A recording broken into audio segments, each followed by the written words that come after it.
Hi, my name is John Budensick. I'm doing my speech on CBD.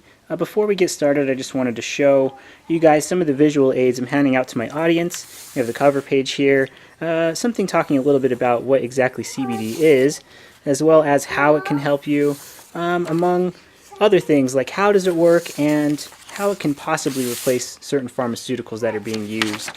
So I'm going to go ahead and hand this back to one of my audience members, and we'll go ahead and get started here. So a quick introduction to my audience. We have 3 live people who've graciously taken time out of their night, and one other that is taking time out of her night to go ahead and FaceTime in. So we have a nice audience here. We'll go ahead and get the camera set, and we'll be on our way. I want to thank everyone for coming by and lending me some of your time for my speech tonight. We're going to talk a little bit about CBD, so let's go ahead and get right into it. Cancer. It's something that a lot of us have experienced. It's something that we've lost loved ones to. Personally, I have lost 3 of my 4 grandparents to it. I've had friends that have been diagnosed with it. It's something that has, affected my life for the worse. So naturally, when something comes up about a potential cure, potential treatment around cancer, I get very intrigued, and that's what brought me to CBD.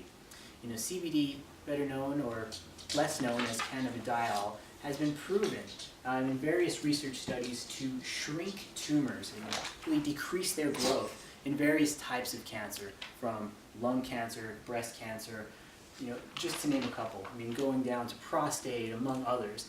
Itself as a compound, when given to patients that have these types of cancers, has been proven to shrink some of these tumors and improve their diagnosis. CBD has also been proven to help out other traditional forms of cancer therapy, like radiation, for instance. When patients have been given a dose of CBD before their radiation therapy, the radiation therapy was far more effective. And it was far more effective because CBD made the cancer cells more sensitive to the radio waves that are emitted from radiation therapy, which is great. And that just kind of shows me that there's something to it. If it's able to shrink cancers by itself, if it's able to help traditional cancer therapy and get better results, I think it's something that should be looked into a little bit better. Cancer is just one of many issues that CBD can help. The most famous and really the most clear-cut evidence is in epileptic seizures. Epilepsy and CBD, there's many things that have been written about it. The National Epilepsy Foundation has kind of released a statement saying there needs to be more research into CBD because of its effectiveness with epilepsy. The most effective, really the most famous case of effective treatment with CBD, I would say, is Charlotte Figge. Charlotte Figge is a little girl that had a very intense, very severe form of epilepsy known as Dravet syndrome. It caused her to have dozens of seizures a day, which is really no way to live a life if you're a little girl. Her parents had tried everything. They tried medications, they tried different doctors, they traveled all across the country to try and find relief for their daughter, and they just were not able to. So with some tips from a cannabis advocate in Colorado, this was a few years ago where Colorado and Washington were really the only places that you could obtain CBD oil. Their parents packed up, moved to Colorado, and within minutes of taking CBD oil for the first time, Charlotte's seizures decreased and stayed gone for the most part. Where she went from having dozens of seizures a day, she is now having 1 to 2 a month, if that. Her seizures have pretty much all gone away because of her daily CBD oil use, which is very, very incredible in my opinion. She's kind of the face of epilepsy and CBD. She's had documentaries written about her. She has a strain of cannabis named after her, which is rich in CBD content. She is something or someone that people can look up to and say, hey, I could do that. I can cure my kids. I can cure myself with this non-traditional treatment. And the beauty about it is CBD is not making her have any kind of odd side effects like she had from her traditional pharmaceuticals. It's able to cure some of her issues, drastically improve them at the very least, with minimal side effects, allowing her to have a normal childhood, which we would all want if we were experiencing some of the same epileptic seizures that she had. So, epilepsy, cancer, those are just a couple of the more serious issues that are out there, but CBD is for more things than just the most serious of the serious. I work in sleep medicine. I work with a lot of different sleep disorders, and CBD has been proven to help patients with insomnia. It's been proven to reduce sleep onset time, which is the amount of time it takes somebody to get to sleep, which is a big deal for people with insomnia. It's been proven to increase total sleep time. So people that don't sleep enough at night, it's improved their total time of sleep, which really transitions to more restful sleep, more energy during the day, and it's, again, takes away having to take a pharmaceutical, having to take a sleep aid, which are possibly habit-forming, which are addictive, which are potentially hazardous when you get into overdoses and things like that. CBD has been proven to really help a lot of people with sleep.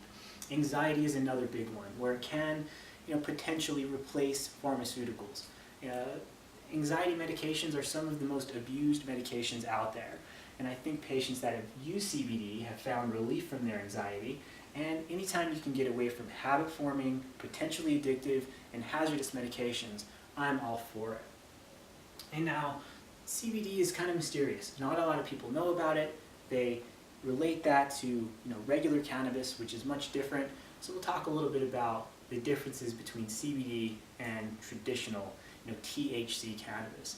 As I mentioned, Charlotte Figge, she was taking cannabis oil, CBD oil, and was not having any strange side effects. She was not getting high from it. She was not having any odd effects like somebody would have if they were taking THC-laced oil or THC cannabis of any kind.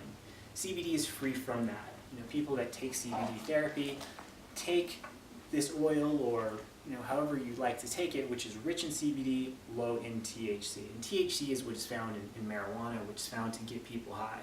Most of the things that you're going to find with traditional marijuana, traditional cannabis, they're very high in THC, very low in CBD. And some of the CBD application treatments out there are exactly the opposite of that. High in CBD, very low in THC. So people out there that are worried about taking it and getting high from it, or doing something illegal, that's not to be alarmed. CBD, although it's from the cannabis family, it is a completely different compound and works independently from THC.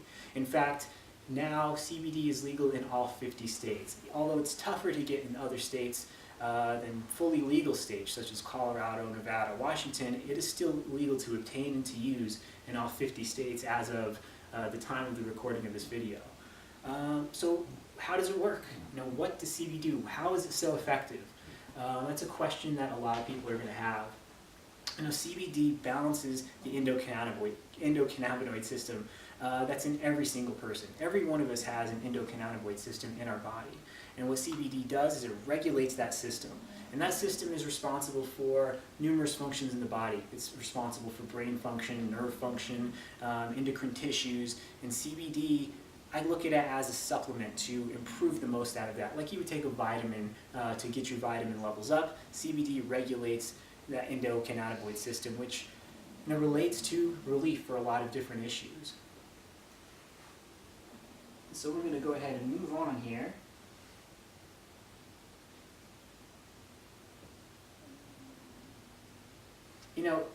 It can be taken in a number of ways. And I mentioned a couple of times about oils. I mentioned a couple of times about different ways it can be taken. It is from the cannabis family, so it can be smoked, it can be inhaled, but that's not the most medically savvy way to do it. There are topical ointments, there are tinctures, there's drops, there's gummies, and there's even pet applications for CBD.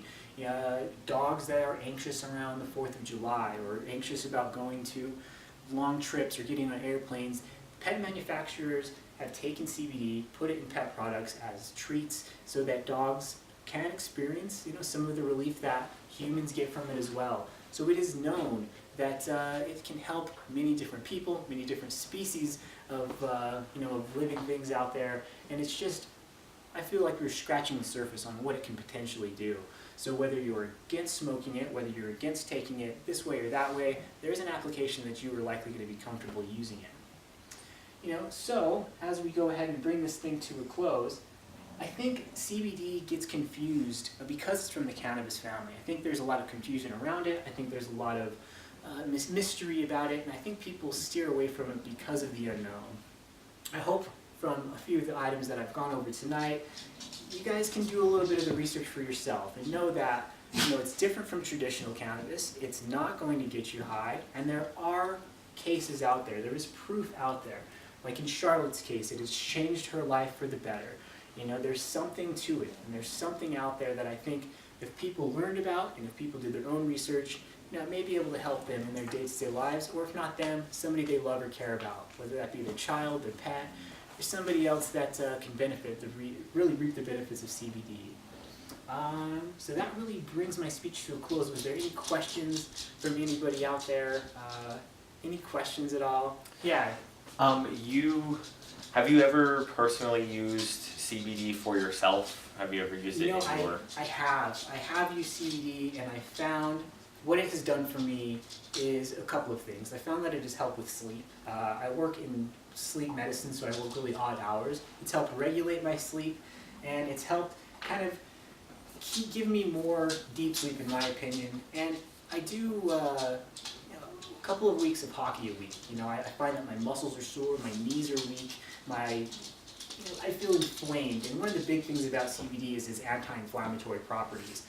So I've taken it orally, via a syringe that I've dropped into, a smoothie. Really can barely taste it at all, but I've noticed a difference in the times that I've taken it and the times that I haven't. As far as recovery time, my muscle soreness, like I say, I have weak knees at times after a couple of games of hockey, and I found that when I'm taking it, my recovery time, my soreness is drastically cut down from when I'm not taking it.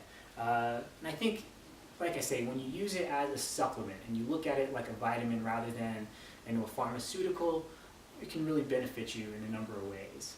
But is there anything else? Well, again, thank each and every one of you for your time tonight, and best wishes. Thanks a lot.